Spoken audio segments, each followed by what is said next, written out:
Good evening. I'm very happy that those of us who are here have come. I think we're in for a great big treat. This is one of the Center for the Arts monthly events. It is called Tapestry.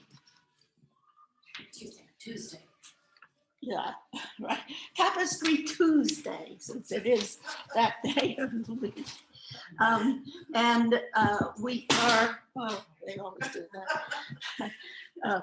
We are tonight honored to have Kyle Potvin, who is an artist that is becoming increasingly recognized as one of our finest New Hampshire poets. We met, those of us in the Literary Arts Guild, first met Kyle in 2016 when she won one of our annual poetry contests. And since then, I have been in touch with her now and then because I have watched her working for and with groups that support poetry, particularly the New Hampshire Poetry Society. And when I get myself agitated and concerned and don't know who to talk to about things, I call Kyle and she calms me down and straightens me out. Then we go on from there. And so I have been very interested in seeing how she has developed as a poet and what wonderful things have happened as a result of that. She is increasingly being recognized for her excellence as a poet. Her chapbook, Sound Travels on Water, won the Jean Pedrick Chapbook Award. She's been a two-time finalist for the Howard Dunroff Sonnet Award. And her poetry has appeared in so many journals and so many poetry magazines and other publications that I would take the whole evening telling you the list of them. So I'm not going to do that because what we want to do is to hear Kyle talk about herself and her poetry. So with no further words, I hand it. That's hard for a poet. Thank you. I have to get one with feet on it, so I have to do it.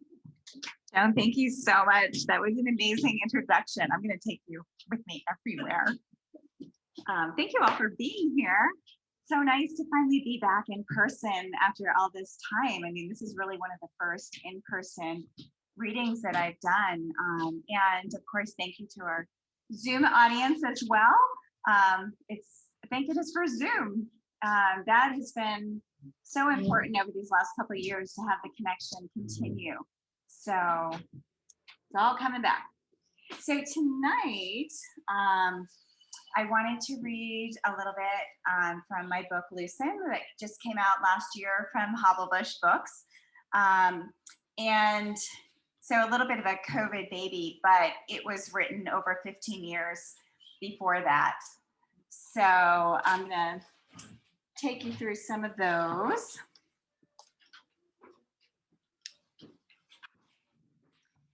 Like a wasp in the wall, go small. Shed the fur of your home and the lawn of gnawed bones. Don't whimper as your fingers loosen on Lessing and Murdoch and Kenyon. Go small, a drip down the drain. No mercy on what once promised something. You are light, unencumbered as the crystal glass you now fill. Your mother and grandmother drank from it too, with roses, buds, and blooms acid etched. With your fingertip, trace its story. Hear its bell-like toll. Now, sip. When I came up here, I totally forgot that this was Jane Kenyon territory. And so by coincidence, there's a mention of Jane Kenyon here. There's actually another one that you'll hear later. And she's been a real influence with my poetry. So I feel just the good vibes here. Mollusk. Pink mucket, warty back, cat's paw. We are all endangered. Your mother, mine, a young traveler who never made it home. Ming, a bivalve mollusk, lived 500 years. I weep for his longevity. This earth is ringed tight as a muscle. Forgive me. I have been thinking of death nearly since birth. I am soft-bellied. Take me first. Don't leave me burrowed, gasping for air. So I think it's a little bit of a cliche, maybe, that poets are obsessed with mortality, but it's because it's true for many of us. And that the line in there about being, thinking about death nearly since birth is for whatever reason definitely true for me. When I was in 5th grade, I wrote an essay on death, and it was nothing that was assigned to me. It was something that I decided that I wanted to write, and I thought it was, of course, brilliant with its pros and cons.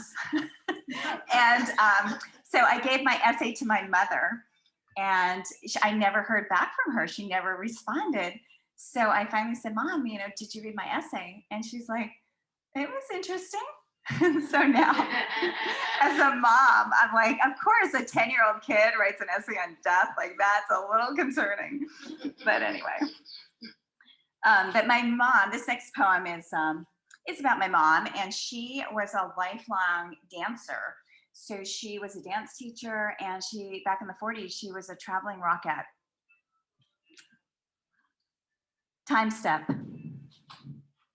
A leaf or a frog brushes across my lane, hops across my lane, dances across, where it is dark and I can hardly see. And not because I'm writing while driving, that would be wrong, but because I am vain or lazy or forgetful about wearing my new glasses. Do you recall this age? And in the dark, I can't see more than some movement that looks like a leaf hopping or leaf frogging, or perhaps 2 tap dancing across the street. When I was young, you taught me to dance, tap dance, the time step, the triple time step. Time splits into pieces, shuffles them until my face is forgotten. Shuffle hops the 2 of us, you in your chair, shuffling slippered feet, me driving in this car, brushing my eyes, time blowing like this frog, hopping like this leaf.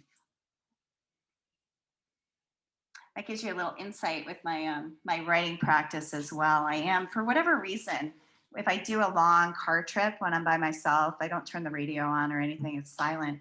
And it feels like my brain is just opening up and I'm writing in my head the whole time. So then, of course, I have to write it down or I'm going to forget it. So I have this little thing of yellow sticky notes and I'm writing on the steering wheel when I'm driving, which is wrong. Don't ever do that. And so anyway, that's what that's all about. Mysteries of the corn. Your priest of 20 years retires, then your hairdresser. Elephants become sacred, and the circus leaves town forever. Even the only queen you've known is blue, wearing sapphires from her dead father. Loss is the corn on your door. 16 rows, 800 kernels. You finger each like a rosary bead. Hail Mary, mother of yours, lost in plaques and tangles. Glory be to your father, livelihood lost to her care.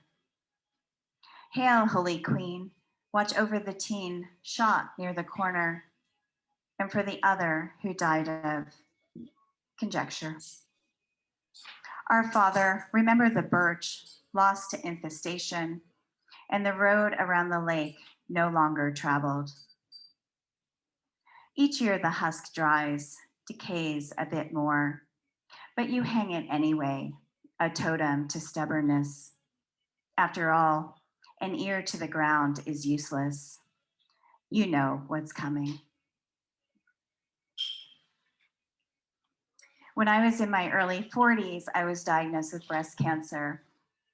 And I went through, surgery and radiation and chemo and all that stuff. And during that time, I found that poetry, especially poetry that was about illness, was really cathartic. So I read a lot of Jane Kenyon, a lot of Donald Hall, a lot of other poets who were also talking. I felt like I was in dialogue with them about their own illnesses. And so I was also writing about that as well. So I'm going to read a few of my cancer related poems. And I've been fortunate to be healthy since then. But I'm also, some of the poems are influenced by friends who have been lost to the disease. Rogue Wave. Last week we stood on opposite coasts.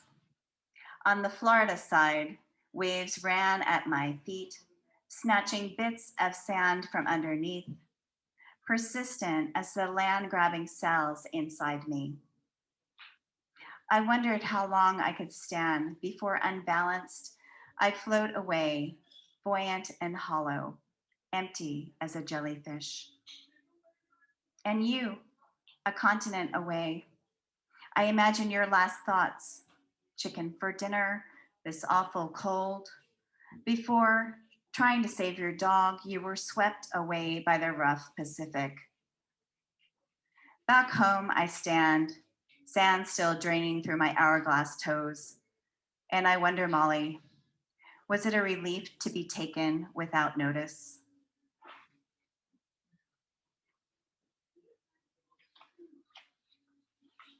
This next poem is a sonnet.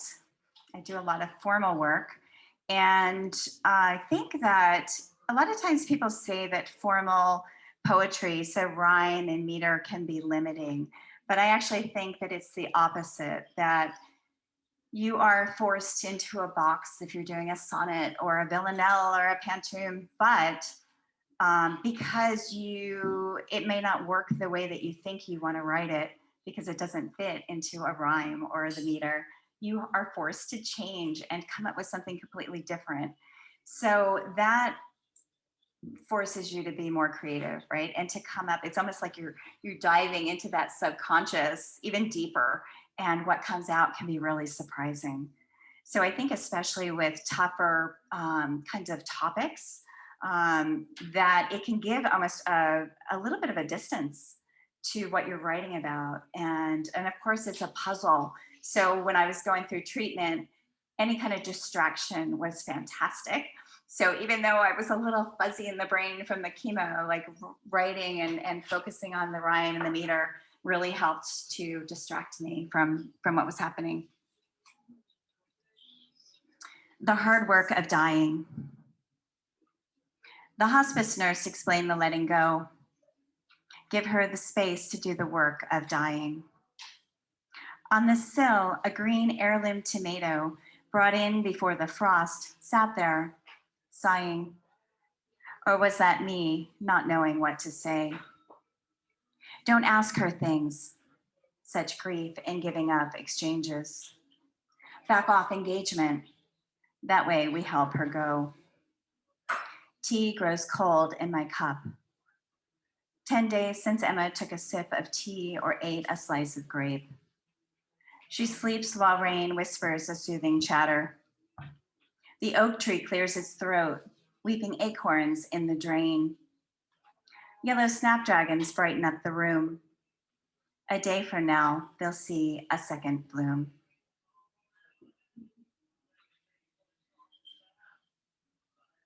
This poem, called Waiting for Results, actually started as a poem that was inspired by a Donald Hall line from a poem he wrote about Jane Kenyon. But then it just, you know how these things go, all you poets, that just kind of morphs, and that went away. But anyway, Jane is Jane Kenyon in this poem, as well as two friends. Waiting for results. I am Jane, I am Ellen. I am Julia. I am smoke in the throat, blowing simple rings, rising, rising, rising. There she goes, then her and her. I said I would remember them, but will I? What if the breast is guilty again, or the toe with its dirty cells?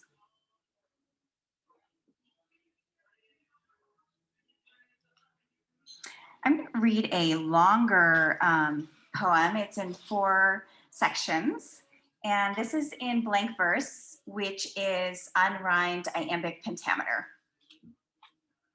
And it's called Going Under. 1. Each week they hooked me up and dripped a drug into my vein that took me to a world where everything was gone. No light, no sound, nor even recollection of a breath. I didn't mind the drifting off, the loss of faces loved and those I barely knew. Or words, the way they failed me, like a plunge in icy water, stops the heart mid-beat. I sat beside one woman several times. Our chairs reclined, ivy poles standing guard. We talked of books. She handed me the one she read, its famous author, her good friend. As I accepted this last gift, my tongue softened into clay, a potter molding it. I think, I hope, I said, I'm going on. She looked as if she envied my escape. 2. I walk into a dive and sit alone, another formless body at the bar. The others stare until I start to drink. They soon forget I'm not a regular. I sink into the stool. No history. I could be anyone from anywhere. Hint, do you know my mother's maiden name? I scratch a K into the wood and leave. Outside, I disappear again. The streets are full of people wearing black. I blend in with my monochrome, long jacket, jeans, and leather coat, leather boots. An average looking girl. No threat to anyone. Just don't look up. They'd read a novel in my eyes. Blue eyes. My parents both have brown. A difference, it seems, that only I have cared about. 3. My doctor recommends a restaurant.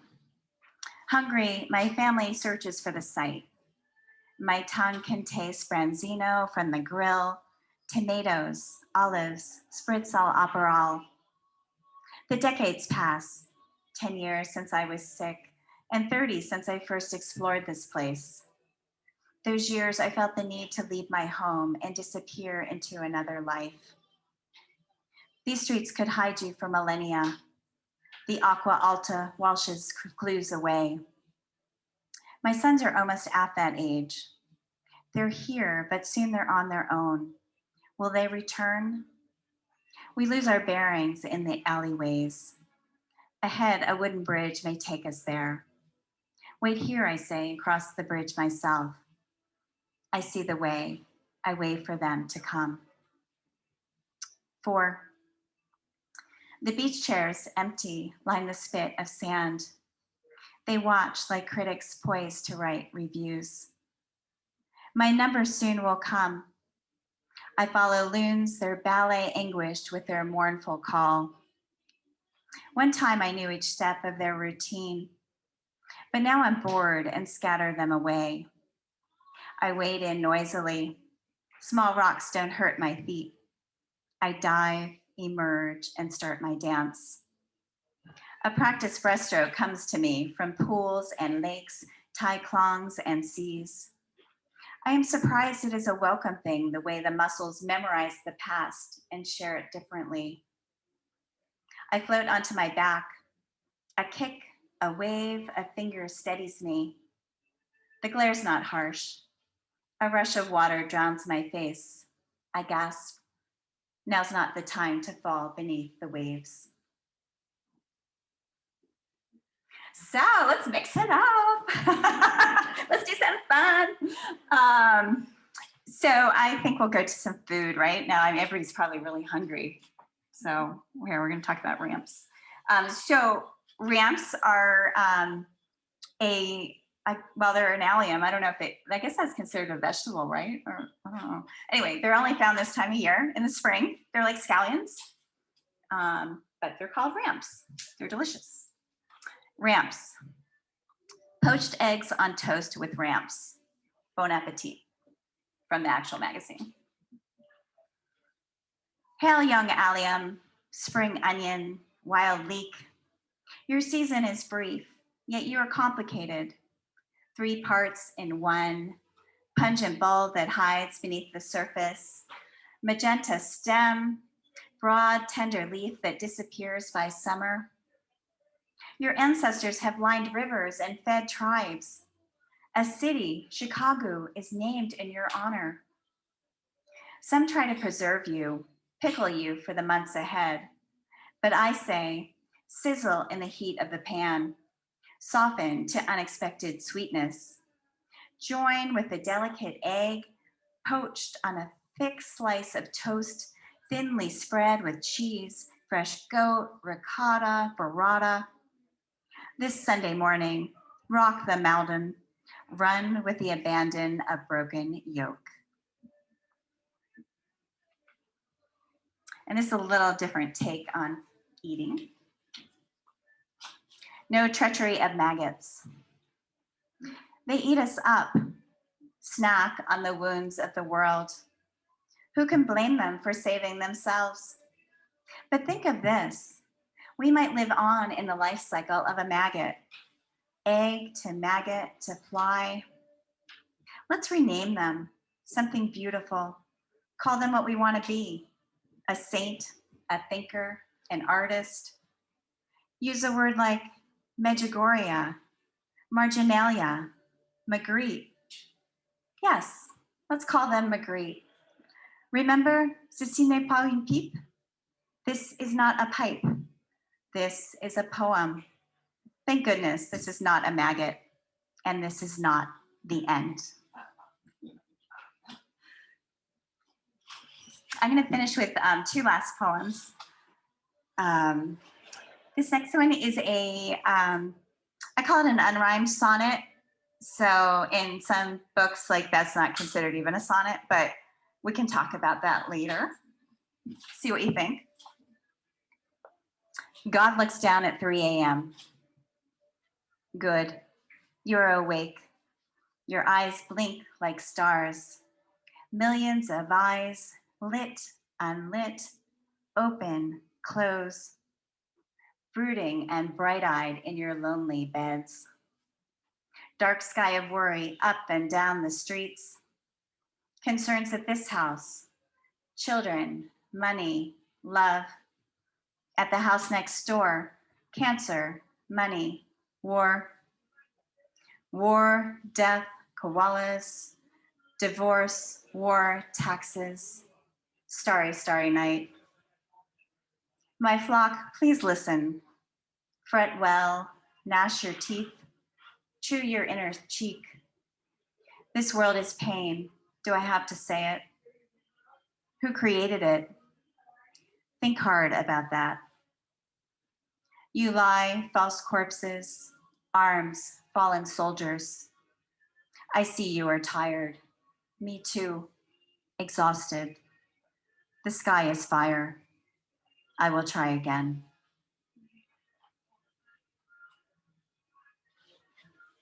I'm going to end with the title poem from Lucin. But first, thank you so much, Joan and Nancy, for inviting me to be here today, and for all of you for being here, both in person and on Zoom as well. Lucin is a through poem throughout the book.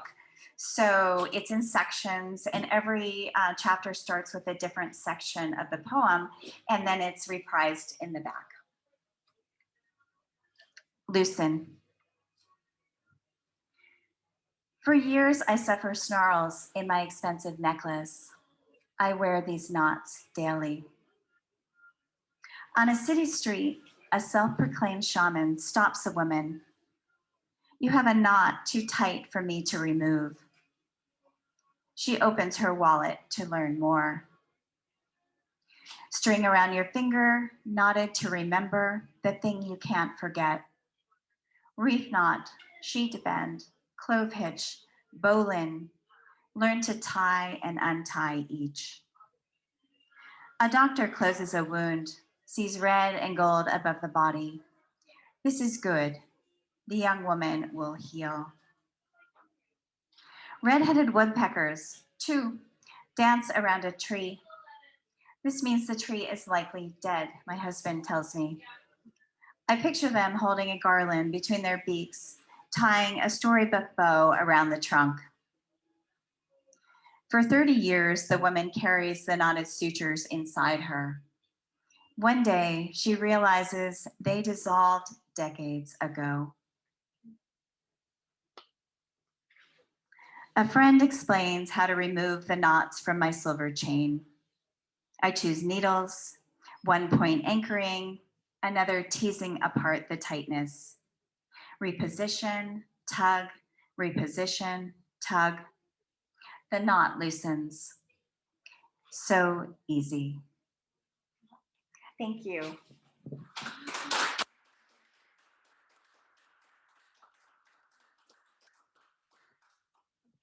So, yes, do we have questions? Question? Yes. How do you get the ideas in order to come up with a poem? I mean, I write shows, Yeah. but I can't even imagine how you come up with an idea to write a poem. Well, I'm sure it's very similar, right, with the creative process that you go through. But I think that honestly, it's kind of the magic of any kind of the arts. Who knows really where some of these things come from? I don't know if it's because as artists we study the world more closely than other people, or we see connections that other rational people would not see. I mean, I find that my brain works in weird ways, as you probably could tell. So I don't really know where the ideas come from. It could come from, a lot of times it'll come from an image.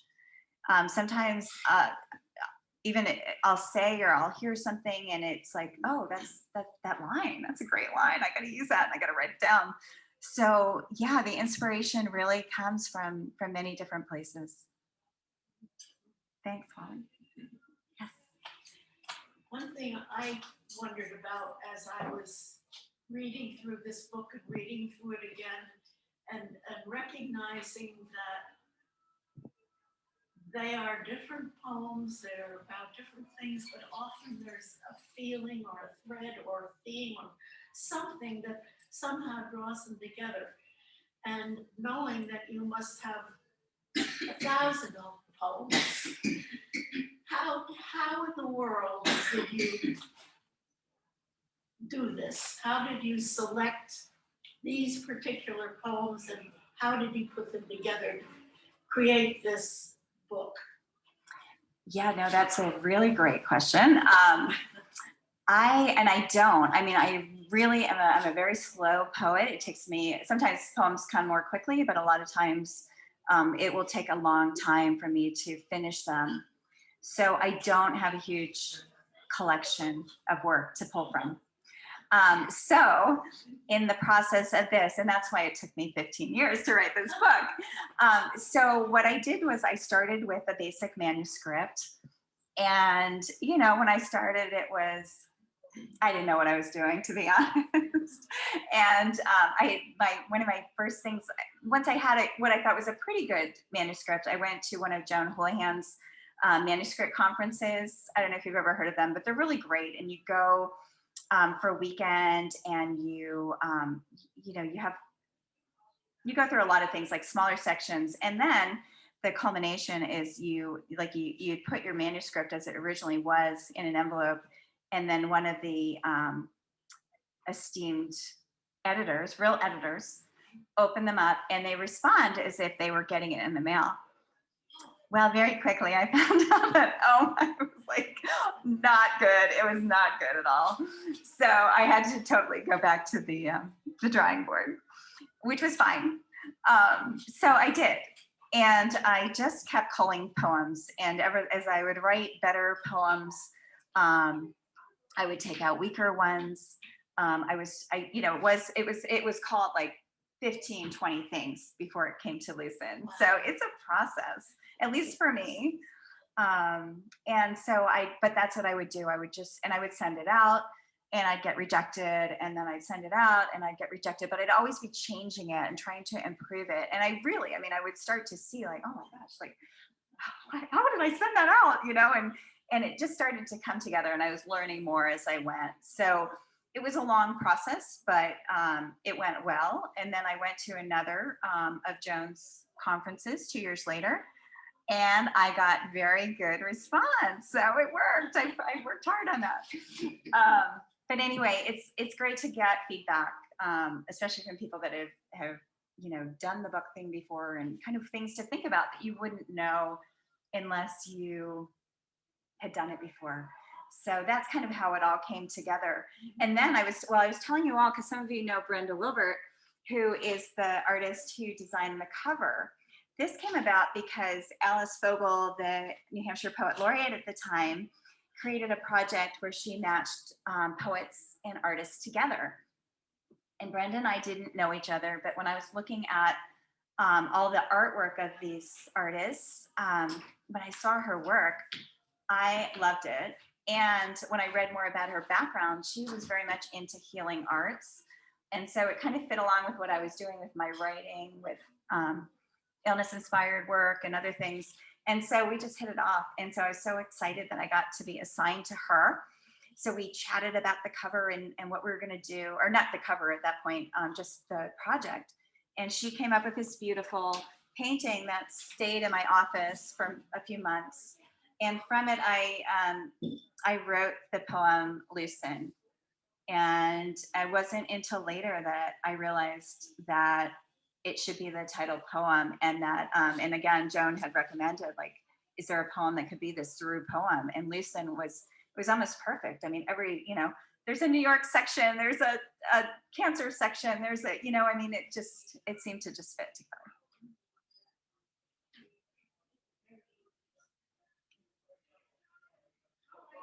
In a way, I find that very consoling. It's a process, and it's a process of learning, and it's a process of failing many times before you finally get it together.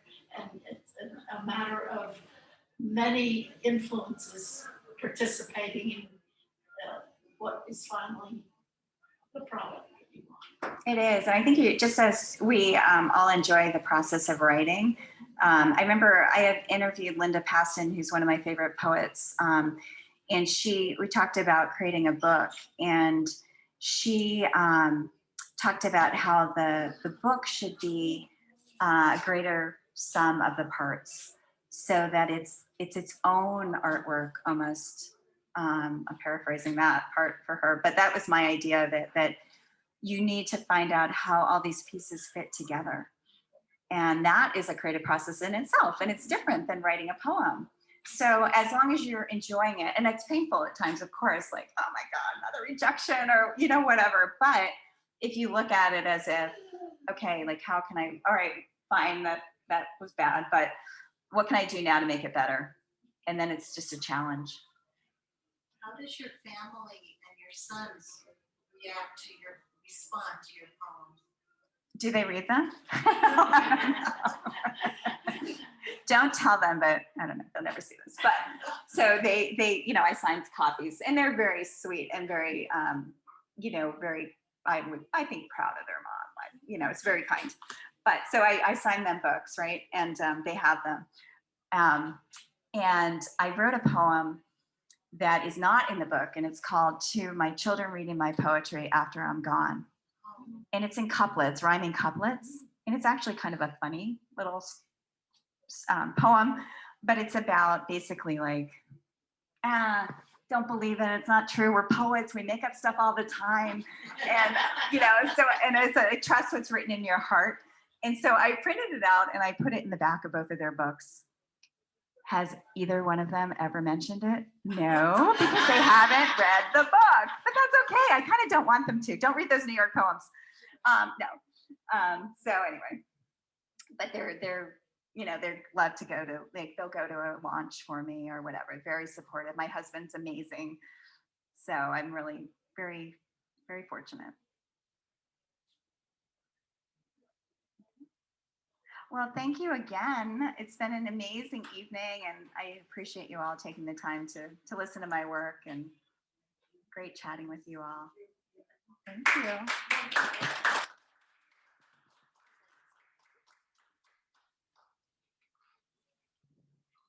On behalf of the Center for the Arts, we'd like to thank you for coming out today. And also that I have to tell you that your kids can actually hear this entire thing because it will be on the website of the Center for the Arts. And we'll make sure, Joan, won't we make sure that they find out about this and they can hear it? I think so try too. to find their books and see that Absolutely, poem. absolutely, and they can find the books. So, but thank you very, so very much. It's been an honor. Okay, and thank you for coming out, and for our Zoom folks, thank you for coming, and we'll see you next month.